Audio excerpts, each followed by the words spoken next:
So you've given one of the first principles, thriving is everyone's business. Could you take us through the others, just so that people have got an understanding of those, and any other comments that you want to chuck in there to sort of round this out? Yeah, sure. So the second one is around success is driven by a higher purpose, by a process focus aligned with a higher purpose, and that essentially is back to our process is king. When you're under pressure and you're at risk for that emotional part of your brain to be to hijack, the best way of being able to cope with that is to have really good consistent processes to go to. And it's discussed a lot in sport and around goals, and should we be audacious and say that we're going for a win, or should we not do that, and should it be about times or performances? And I mean, the reality of that is that everybody's different, and what people need, it's more about looking at the individual. I don't think there's anything wrong with saying we want to win, and actually what does a winning performance look like? And it seems to be something that I keep hearing myself say over and over again, so I must think it's important, but it's not enough to want to win. You really have to understand how, because all said and done, when you're out there and you're under the bright lights, you have to have a strategy. And for me, it's all about, do our people have absolute clarity in their game plan, in what's expected of them and what they need to deliver, and are they confident that they can deliver that under these circumstances? And that's the same for sports performers as it is for anything else. That could be, you did delivering your pitch or your presentation or your public speaking or your performance or your stage, whatever that is. Do you have real clarity on what it is that you need to deliver, and are you confident that you can do that under those circumstances? So it's about understanding the higher purpose, aligning people to that, but then being really quite descriptive and systematic in terms of the processes that underpin that.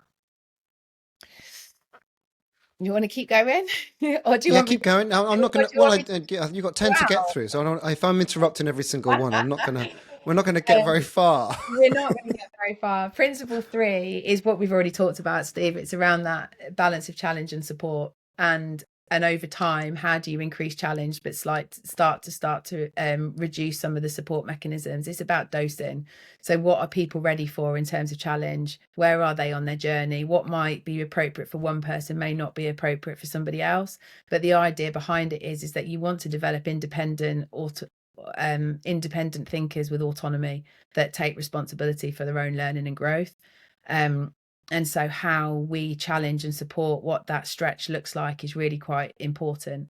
So that was principle 3. Principle 4 was around shared language. So what do we mean with the things that we say? Do we have a shared language as an organization, as a team?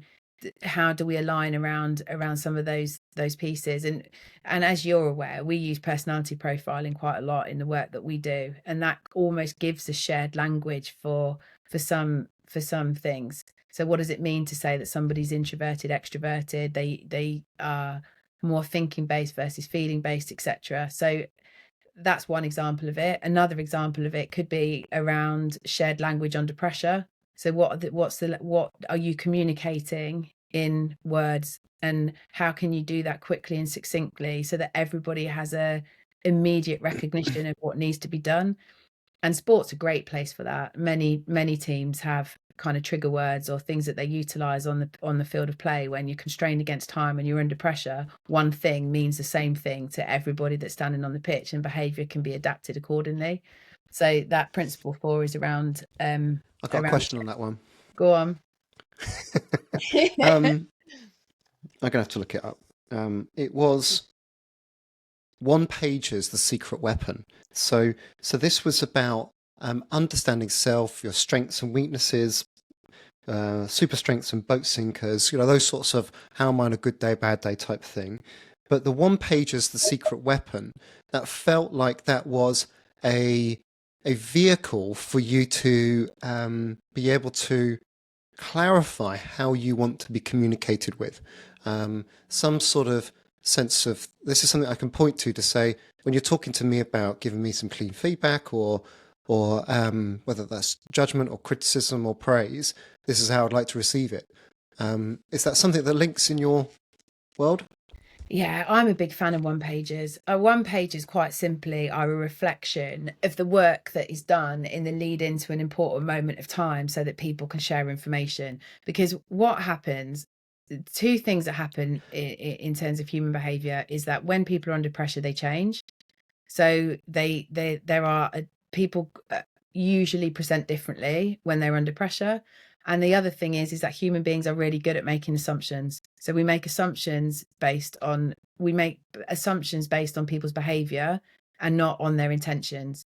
So we apply different rules to ourselves than we do to other people. If we're being tetchy, it's because we're hungry or we're tired or we didn't sleep well. If somebody else is being tetchy, it's because they're a bit of a pain. So we make lots and lots of assumptions, and then in a pressure moment where you need to come together as a team and perform, that can actually be really quite difficult, because what you don't want in that moment of time is people internalizing, why is that person doing that, why aren't they speaking, have I done something wrong, etc. You want people to understand, oh, that's Jane Doe's gone quiet because that's what she does before a big performance, so we're all okay here. And the point of doing one pages is about distilling the information that's gained from all the different work that you do, so that you have a real understanding not only of yourself but the people around you. What are they likely to do under pressure? What does that look like? How do they show up? When might there actually be a problem? And if that happens, what can you do to support and intervene? And that's the beauty of teams, whether that's in sport or any other context, is that when somebody is in their limbic system, in the emotional part of your brain, you can bet your bottom dollar that there'll be somebody else that isn't. So having that knowledge and that insight, it almost becomes a cheat sheet of how you can help each other out and how you can support and align when you really need to. 5 is around personal values drive behavior, and this is the piece that I referred to earlier on in the conversation, actually, Steve, is that when you're in an organization or team, you've got groups of disparate personalities, and a lot of their behavior is driven internally by their own values, their own personality characteristics, by their own experiences. And I think having an understanding of those, people have got different motivations, but the Yeah. one thing that they are all united on is what they're trying to achieve. So success in a team for some might mean that they get to buy a better car, that they get a more attractive partner, Yeah. that they just get to be the best person ever that wore that shirt. Like, everybody's motivated by different things, and actually that's okay. Having an understanding of what's important to people, and then how their motivations can be met through success is really important. So that's that idea of, we're not trying to make people the same, we're trying to understand who people are individually and aligning those to what's required and what's expected of them in a team environment. I felt like it links to number 6 quite a lot, because if someone is, I want to look stylish and have material goods, and if that's a motivator, you've got to recognise and tolerate, even if it's not your point of principle. And That's that's what it it. felt like to me. Exactly that. And there's no right or wrong, is there? There's no right thing to be motivated by, as long as people are adhering to what the team have agreed in terms of expected behaviors.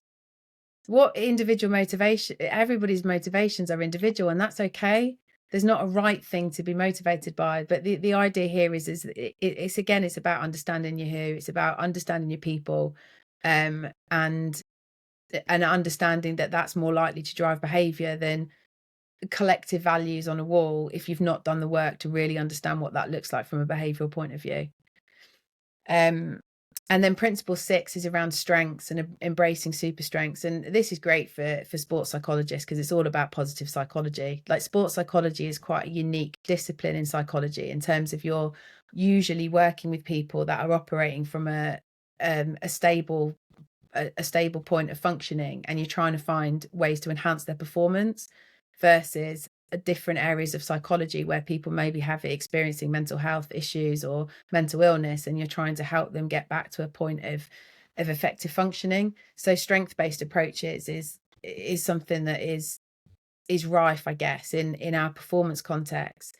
But interestingly, I don't always think that is the case in others. When I talk to different friends that work across different contexts, and they talk about performance reviews or how they're being evaluated, moderated. It seems to be quite deficit based, and I think sports sometimes is Yeah. different to that. We're always looking at, okay, what's your super strength, what's the thing that could make you best in the world, and what can we do to ensure that that's the thing that you bring on a Saturday afternoon. And while that makes inherent sense to me, I'm not sure that's always the approach that's taken. So that piece is around, how do we identify strengths? How do we really utilize people's super strengths? And how do we utilize the team to be a multiplier effect to that? How do we work together to bring people's strengths to the fore? And Kate Ludlam's done some great work around this, around where do we spend our time? And unless something's a boat sinker, you want to almost be spending more time on the things that are going to get you maximum gain than worrying about acceptable areas of weakness. So that's what that principle is about. And then principle 7 is around purposeful experience to evolve human performance. And essentially that's a long-winded way of, are we giving people opportunities to fail? Are we creating learning environments as well as performance environments?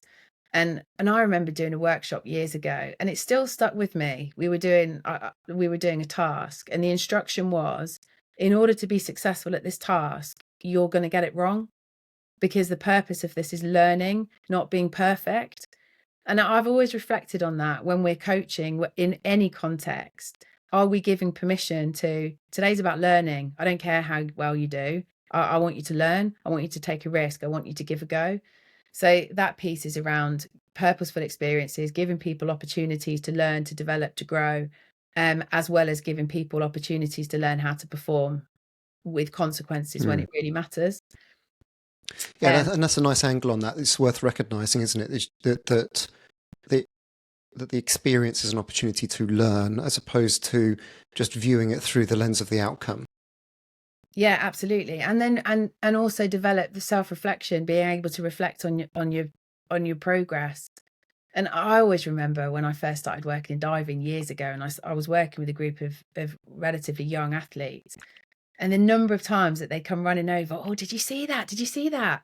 Yeah, I did. It was brilliant. Yeah. Why was that, do you think?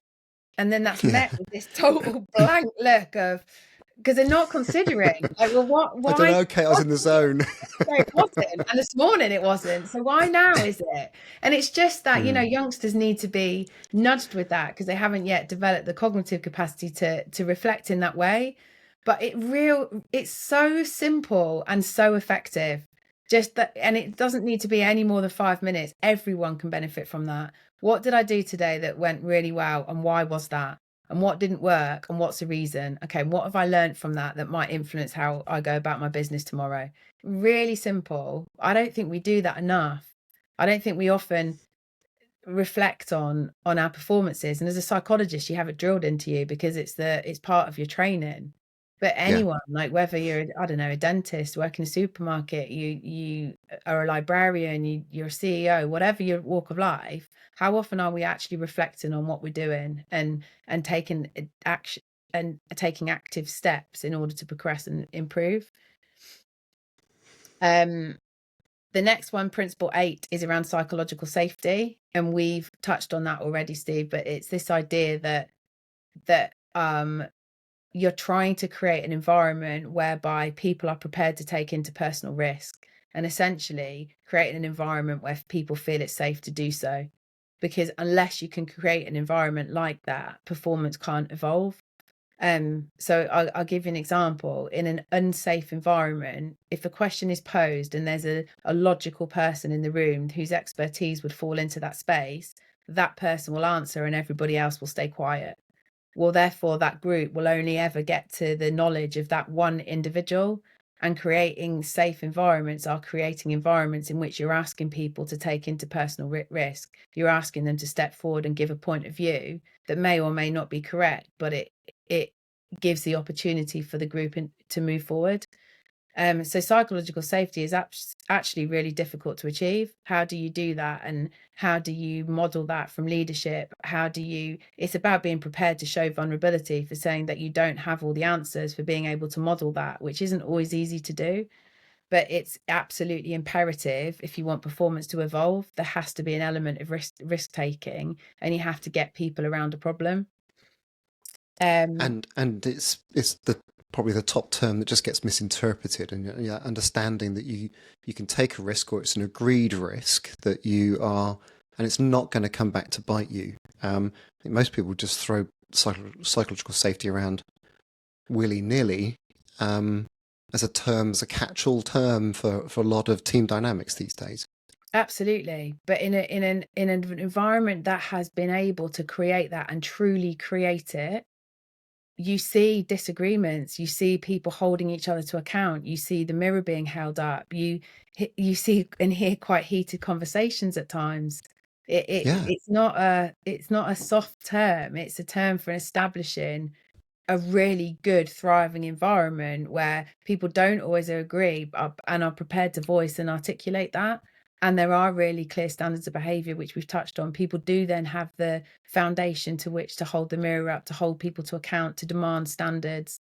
It's a challenging, psychologically safe environments are challenging, and supportive, as we've talked about, and the basis for performance evolution. So two left. Principle 9 was around just clear and unambiguous standards, and we've talked about that lots today. And this is definitely a passion area of mine: is do people know what is expected of them? And you find this, don't you, in so many different contexts, that there's unwritten rules.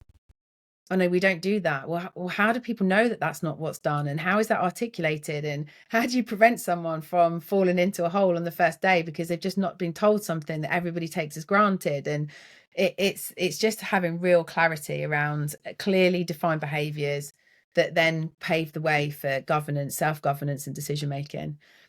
And the last mm, piece was around failing smart, which accelerates learning and promotes growth. And again, we've touched on this, but fear of failure is that number one thing that is likely to engage that fight, flight, freeze response. So what circumstances can we create that enable people to fail, but in a way that's safe, in a way that they are able to self-reflect, to take action and move forward? So there yeah. you So go. Whistle stop. super interesting. Whistle Yeah, stop that for. I love it. And